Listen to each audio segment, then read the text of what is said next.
السلام علیکم، میرے چینل کہانی کی دنیا میں خوش آمدید۔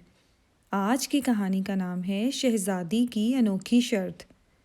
اگر آپ کو کہانیاں سننا پسند ہیں تو ابھی میرے چینل کو سبسکرائب کریں اور ساتھ میں لگے بیل آئیکن کے بٹن کو بھی پریس کر دیں تاکہ آپ کو ملتی رہے ویڈیو اپڈیٹس۔ تو چلیے چلتے ہیں آج کی کہانی کی طرف۔ پرانے وقتوں کی بات ہے کہ ایران میں ایک بادشاہ ہوا کرتا تھا۔ ایران کا بادشاہ بہت دنوں سے پریشان تھا۔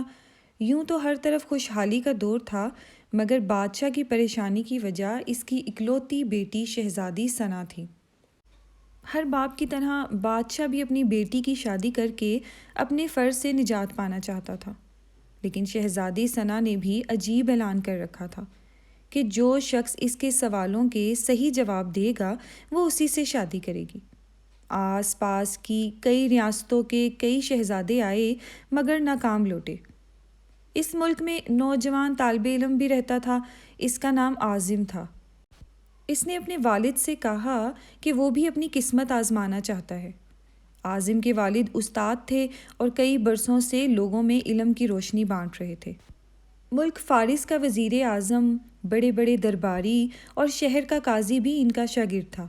باپ نے بیٹی کی خواہش دیکھی تو بولا، بیٹے اگر تم ناکام لوٹے تو تمہارا کچھ نہیں کیا جائے گا۔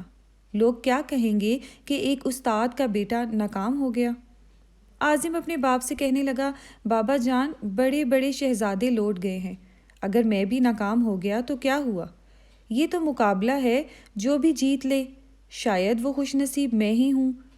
آخر باپ کی بیٹی کی ضد ماننی پڑی۔ عاظم خوشی خوشی محل کی طرف چل پڑا۔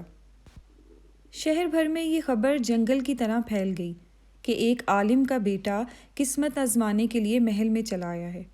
مقررہ وقت پر محل لوگوں سے کھچا کھچ بھرا ہوا تھا۔ بادشاہ تخت پر بیٹھا تھا۔ ملکہ عالیہ بھی محل میں موجود تھی۔ وزیر، امیر، درباری اور عوام الناس سب دربار میں موجود تھے۔ آخر شہزادی نے اپنا پہلا سوال کر ڈالا۔ اس نے شہادت کی انگلی فضا میں بلند کی۔ عاظم نے کچھ دیر توقف کیا اور پھر شہادت والی انگلی کے ساتھ والی انگلی بھی فضا میں بلند کی۔ یہ دیکھ کر شہزادی مسکرا اٹھی اور ملکہ عالیہ بولی، شاباش اے نوجوان، تم پہلا مرحلہ کامیابی سے طے کر گئے ہو۔ دوسرے سوال کے لیے شہزادی کرسی سے اٹھی اور ہاتھ میں تلوار لے کر ہوا میں چلانے لگی۔ کچھ دیر بعد وہ دوبارہ اپنی نشست پر آ کر بیٹھ گئی۔ بادشاہ سمیت ہر درباری کی نظر عاظم پر تھی۔ عاظم کھڑا ہوا اور اپنی جیب سے قلم نکال کر فضا میں بلند کر دیا۔ شاباش اے نوجوان، ہم خوش ہوئے، یہ جواب بھی درست ہے۔ ملکہ عالیہ کی آواز دربار میں ابھری۔ اسی کے ساتھ دربار مبارک ہو کی آواز سے گونج اٹھا۔ 2 سوالات کیے تھے، ان کے جوابات کیا تھے؟ اب ہر شخص اس پر غور کر رہا تھا کہ شہزادی نے کیا پوچھا اور عاظم نے کیا جواب دیا۔ لوگوں کے لیے یہ ایک راز تھا۔ آخر شہزادی نے تیسرا سوال کر ڈالا۔ وہ تیزی سے سیڑھیاں اتری اور تیزی سے سیڑھیاں چڑھ کر دوبارہ اپنی نشست پر جا کر بیٹھ گئی۔ یہ بڑا عجیب و غریب سوال تھا۔ ہر طرف خاموشی تھی، لوگوں کی سانسیں رکی ہوئی تھیں۔ اب تو عاظم کے ہاتھ پاؤں ٹھنڈے ہوئے جا رہے تھے۔ آخر عاظم کھڑا ہوا اور اپنے دل پر ہاتھ رکھ کر شہزادی کی طرف دیکھنے لگا۔ مرحبا مرحبا اے نوجوان، مبارک ہو، شہزادی نے تمہیں پسند کر لیا ہے۔ ملکہ عالیہ کی آواز کے ساتھ ہی شہزادی ثنا شرما کر محل کے اندرونی حصے میں چلی گئی اور محل مبارک باد کی آواز سے گونج اٹھا۔ لوگ خوشی سے جھوم رہے تھے۔ وہ دل ہی دل میں اللہ کا شکر ادا کر رہا تھا جس نے اسے یہ اعزاز بخشا۔ بادشاہ نے عاظم سے پوچھا، اے نوجوان، ملکہ عالیہ کو تو تم نے مطمئن کر دیا، اب یہ بتاؤ کہ تم سے کیا پوچھا گیا تھا اور تم نے کیا جواب دیا؟ اگر تم نے ایک بھی غلط جواب دیا تو تمہاری گردن اڑا دی جائے گی۔ عاظم پر اعتماد انداز میں کھڑا ہوا اور بولا، بادشاہ سلامت، شہزادی نے ایک انگلی کھڑی کر کے پوچھا تھا کہ تم کیا اللہ کو ایک مانتے ہو؟